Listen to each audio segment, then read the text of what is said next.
from the studios of Farm Journal Broadcast, this is AgDay.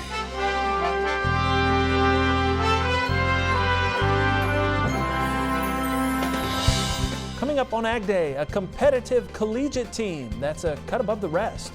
Meet the nation's best meat judges. Plus, sorghum prices have seen plenty of headwinds in 2019. A few boats are trading, so that's the positive part of it, but it's just a fraction of what that business was before. And disaster aid details roll in following 2 years of waiting. AgDay, presented by the all-new Chevy Silverado, the strongest, most advanced Silverado ever. Good morning, I'm Clinton Griffiths. The U.S. Congress returns from its summer recess this week, just as Washington rolls out its disaster aid program for those affected by storms, flooding, and fires. As we first told you last week, USDA unveiling details regarding the new $3 billion disaster aid program this week, and sign-ups start Wednesday. The program, called the Wildfire Hurricane Indemnity Program Plus, or WIP Plus for short, covers eligible disasters from 2018 and 19, including the fire in Paradise, California, and flooding in Nebraska, Iowa, and Missouri this spring, and also includes help for the recent hurricanes in Florida, Georgia, and the Carolinas. Disaster losses must be a result of hurricanes, floods, tornadoes, typhoons, volcanic activity, snowstorms, or wildfires, again, that occurred in 2018 or 2019. WIP Plus is available for eligible producers with losses in certain crops, bushes, or vines in counties with a presidential or secretarial disaster designation. The details from the plan can be found online at farmers.gov/recover/WIP-Plus. Now, Pro Farmers Washington correspondent Jim Wiesmeyer sharing answers to several expected questions, including additional help for Prevent Plant. He says the answer is yes for those producers filing a Prevent Plant claim ranging from 10 to 15% of the indemnity. Wiesmeyer also says the producer qualifies if they're in a disaster declared county, but those outside of those counties may qualify too through a petition process. Now, what about payment limits? Wiesmeyer saying the payment limit will be $125,000. However, if 75% of adjusted gross income is from farming, the payment limit bumps up to $250,000. And if you're looking at 2 years of disasters, it's a maximum of $500,000. And remember, all of those busted bins, will flood damaged grain stored in elevators get aid? Jim says yes, with details to come. Milk and tree losses will also be covered. Grazing and livestock losses are not eligible because they're covered by other programs. Trade will be a major focus of Congress in the coming weeks with the USMCA deal front and center. Meanwhile, economic eyes remain on the conflict with China. Chinese exports decreased 1% last month. That's compared to last year. And according to the Customs Administration, despite the majority of economists forecasting an increase, the decline compares with a more than 3% rise in exports in July. Now, China's exports to the U.S., they tumbled 16% in August. China's trade surplus, a measure of how much it exports, exceed imports by value, fell to just under $35 billion, far below analyst expectations, nearly $10 billion less than July. A much anticipated biofuels reform package falls short of expectations. That's according to trade groups. The news complicating plans to roll out those reforms from the White House. Reuters is reporting the plan to increase biofuel requirements for 2020 by 1 billion gallons was met with resistance from biofuel groups calling for the recently waived blending requirements to see those gallons reallocated. The president has promised to deliver a, quote, giant package related to ethanol in the wake of the 31 small refinery exemptions granted by the EPA recently. Biofuel advocates, including Senators Chuck Grassley and Joni Ernst from Iowa, also weighing in, with Ernst tweeting, "Know this, EPA and USDA, the only good deal for Iowa farmers is one that upholds the intent of the RFS." Farmers in West Texas not seeing rain all summer, but getting doses of moisture this week. Cindy Clausen has an update in Crop Comments. Cindy. Thanks, Clinton. Only 33% of Texas is currently drought-free, with fields desperately needing a drink. Farm fields finally seeing some moisture this week. Our crew was in Lubbock, Texas last week, and area farmers say they haven't seen measurable rainfall since early July, some even searching for rain since June. Now, the area saw 3/10 of an inch of moisture on Monday, with more rain chances all week. Farmers say their irrigation bill will be a hefty expense this year, forced to water all summer long. Well, let's take a look at your wind speed forecast for today, and there are a couple areas to watch. One will be over in the Great Lakes region, but watch as we head through the day and we really start to see those winds picking up in the plains, especially central and southern plains, and out into the southwestern United States. Overnight, winds diminish except for in the plain states. We'll still see some pockets there of some stronger winds, and through the day on Wednesday, it's pretty much going to be those same areas in the plains and into the southwest, a little bit in the northeast and into the southeast as well. Coming up in just a little bit, I'll take a look at that national forecast. Clinton?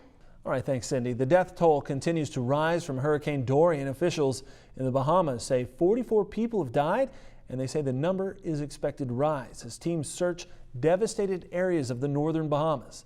Now, the news is better when it comes to the storm's impact on Florida's agricultural industry. The University of Florida Institute of Food and Agricultural Sciences reporting minor losses to grapefruit along the east coast as winds ripped developing fruit from the branches. That's good news when you consider some of the portions of the state hit by Dorian are still recovering from the effects of Hurricane Irma back in 2017. Now, last week, we showed you farmers in North Carolina rushing to harvest sweet potatoes ahead of Hurricane Dorian. In Louisiana, sweet potato growers have also seen their fair share of difficult conditions, but as the harvest approaches, it looks like a good crop. LSU Ag Center's Craig Gautreaux reports from Franklin Parish. Despite a late start to planting and wet conditions throughout the growing season, Louisiana sweet potato farmers are optimistic with the harvest season just around the corner. The crop this year really looks good. We've got a good set. And hoping to harvest a good yield out of that. Don Labonte is a plant breeder with the LSU Ag Center Sweet Potato Variety Development Program. He has some new varieties that are showing good potential, including one currently labeled 14-31. Good flavor, good chipping sweet potato for French fries, but it has resistance to root knot nematode as well as guava root knot nematode, which is a real trick to find. Once a variety is released commercially, it will be given a name, like the varieties Orleans and Bayou Belle, which are grown throughout Louisiana. Another line Labonte is high on is 13-81. Real bright red skinned sweet potato, very showy. In a marketplace, it's really going to have that eye appeal to it, and so that's when I've got some real interest in seeing it going forward with. Sweet potato breeders not only have to consider yield and pest resistance, but they must develop a potato attractive to the eye and having good flavor. That is a high value factor in our decision making, both flavor as well as that shape and look. You know, those are all integral in coming up with a new variety. There is a shortage of sweet potatoes in the market, so growers are expecting to get a fair price for their crop. With the LSU Ag Center, this is Craig Gautreaux reporting.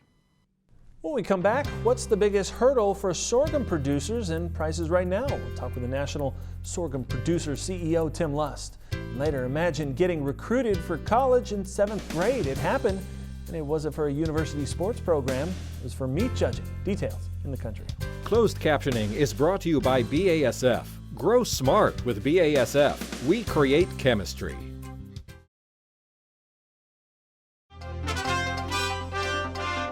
In agribusiness, major grains and live cattle fighting to get into the green to start the week. Let's see where things close from the floor of the CME in Chicago. Today in the grain market, soybeans were lower. Improved weather for September really kind of stalled the market. There's no early freeze really on the horizon, and it eased some worries. Traders have really lost faith that any trade negotiation is on the horizon, at least for 2019. And so they're expecting a little bit of easier volatility until Thursday. Everyone's kind of positioned. We're waiting, so anything can happen. So we're going to watch closely for Thursday. I expect the market to bounce around a little bit until then. Corn was easier today too. USDA report is really on everyone's mind. It has the traders' attention. Today in the livestock market, the cattle did rise. The oversold market did find some buyers that started lower and rebounded, but the cash is still pretty slow. Now the feeders did fall a little bit more. Those strong supplies do pressure those futures. Sorghum producers were forced to find other markets for exports before the trade war even started. And as National Sorghum Producer CEO Tim Lust tells Tyne Morgan, the absent export market is a heavy weight on sorghum prices today. Here now with Tim Lust, National Sorghum Producers. When you look at China, it's something, this trade war, you dealt with issues in exporting sorghum to China way before this trade war actually kicked off last year. This is something that's gone on for a while for you. It's coming up on 2 very interesting years. It's hard to believe how long that's gone, but certainly, you know, when we look at where we are today, a few boats are trading, so that's the positive part of it, but it's just a fraction of what that business was before, and still a lot of challenges there. So continue to be cautiously optimistic, but no, we're nowhere close to where we need to be, and certainly markets kind of reflect that. Yeah, and you were forced to kind of diversify your exports before other commodities were, and you did that. Have you had luck? I mean, are you able to see some exports go to some other locations? You know, we are, and we just had a big event last week. We had 65 importers in from 8 different countries, and we continue to work that. I think there's some good opportunities with Europe coming up this year. But you know, China was certainly our #1 market, and so we know that. So, but we're continuing to work through that. We've had some challenges, countries like Vietnam and Thailand that we have opportunities to sell in, but we've had some phytosanitary issues there. So still certainly working very hard to make sure some of those issues go away so we can get trade into some of these other countries.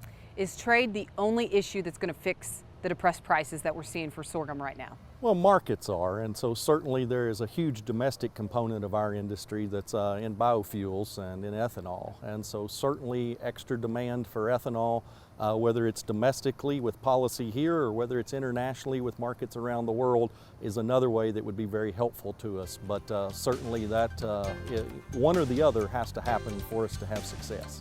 But what a roller coaster ride you've been on. It's been interesting. Definitely interesting. All right, Tim, thank you so much for being with us. We appreciate it. We need to take a quick break, and then we'll have a check of weather right here on Ag Day.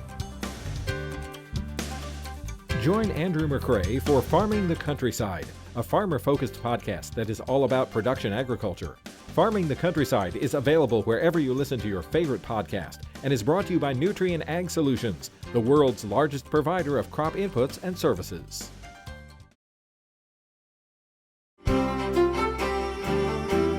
Meteorologist Cindy Clausen taking a look at the weather map here. And Cindy, as we look at the front that's kind of draped across the northern tier of states, what's that going to do for us this week?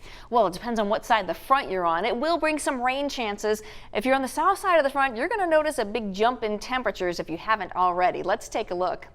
It's really this low pressure system and then the trailing front that's going to be kind of stalling over kind of the northern part of the United States as we head through the day. The low makes that eastward movement, but notice how we kind of keep that front in place. So watch for some showers and even some rumbles of thunder, especially as you go along the front. Some spotty activity in the southeast with a stationary front and some unsettled weather in the southwest as well. The front kind of goes all the way back into some of the northern high plains there into the Rockies, and we'll see some scattered activity there as well. The low continues its eastward push, but the front still kind of remaining in the same place. So you'll see waves of moisture moving along that. So that rain will be especially concentrated as you get over towards Minnesota, parts of Wisconsin as well, and into the especially central and upper parts of the Great Lakes.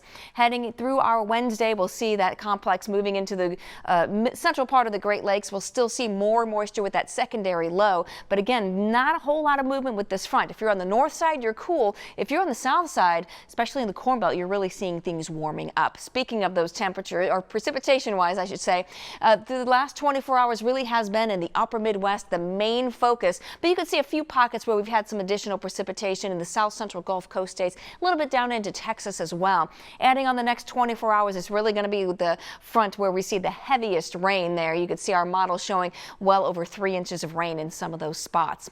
All right, temperature-wise, yeah, the cooler temperatures on the north side of that front, but we're seeing a lot more 90s heading further to the north into much of the Corn Belt. Cool temperatures off into the Pacific Northwest. Heading into the overnight hours, and we'll see those temperatures very mild, and it's going to be quite muggy as well for a lot of the nation's midsection and into the southeast. The cooler, drier air is off into the northwest. And then tomorrow we're going to see similar temperatures, very warm all the way up through the Corn Belt, but the far northern tier states cooler on the north side of that front.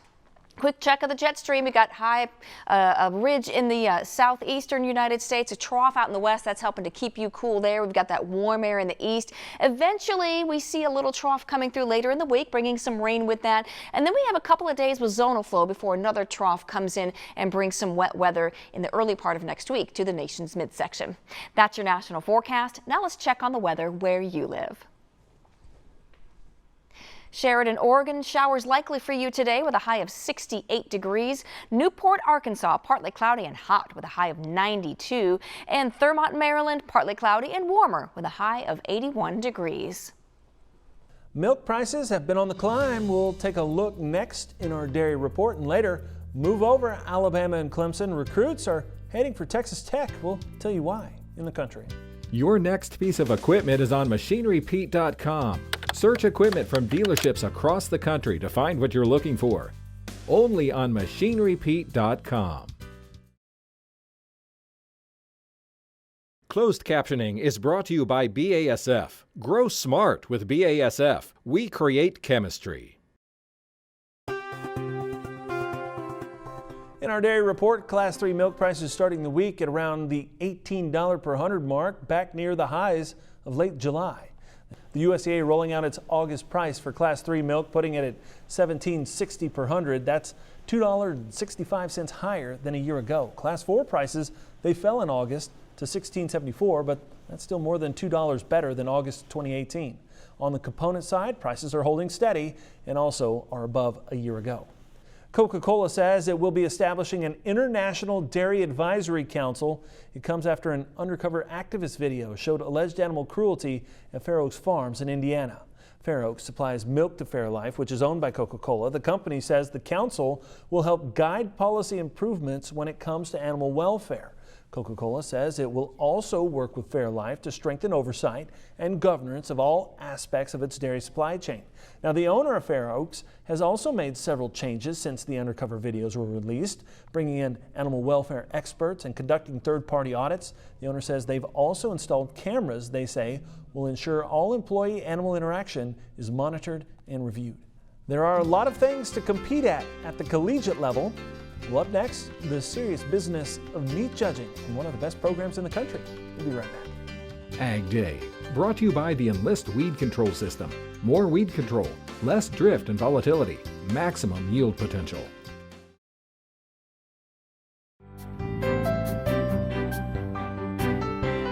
College football is underway as fans all over the country deck out in their collegiate colors. One college team competes all year, and it's not in football. National videographer Russ Natusco introduces us to a team known as the Alabama of meat judging. This is the value-added processing room here at the Gordon Davis Meat Lab at Texas Tech University. We've got processing of meat going down. So we have all undergrad students that are doing the processing of our products. Part of their experience here at Texas Tech is learning how to process meat for sale. Meat science is one of the big programs that we have. And so we have a research component, we have a teaching component, and then we have a store. And that meat will then be sold under Raider Red Meats. They're sold in the store, they're used in restaurants locally. Meat labs are very expensive.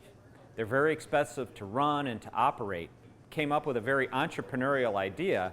What if we have a marketed product that we can sell, and that the money that we make from those products can be used to help support our programs? And then it also has provided scholarships. Right now we're able to give about 10 or 11 scholarships a year from an endowment that we've set up. One of the unique things about Tech is we're one of the few schools that actually recruits somewhat like a collegiate sport. And so Dr. Miller recruited me since the 7th grade to come here and compete. We're kind of really into meat here. If you walk around here, you're going to see a lot of red banners. We have a lot of national championships. In particular, meat judging is probably the number one. And so we recently had an article we were focused on in Sports Illustrated. They looked at us like the Alabama of meat judging, and we really are.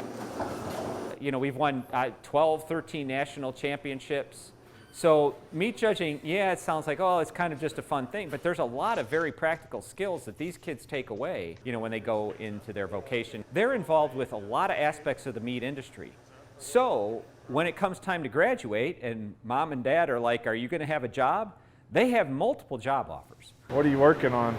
I am trying to vacuum package some products. That I've had a small part in some of these students' lives and trying to impact them and serve them and to help them build a better future. I guess that's what I'm really proud about. After traveling across the country, getting to be on a team with 15 other kids and some great coaches, it helped me to develop a a second family.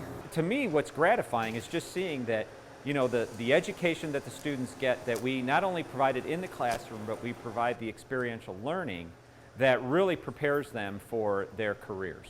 That's all the time we have this morning. We're sure glad you tuned in. It's been part of the day with us. From all of us here at AgDay, I'm Clinton Griffiths. Have a great day.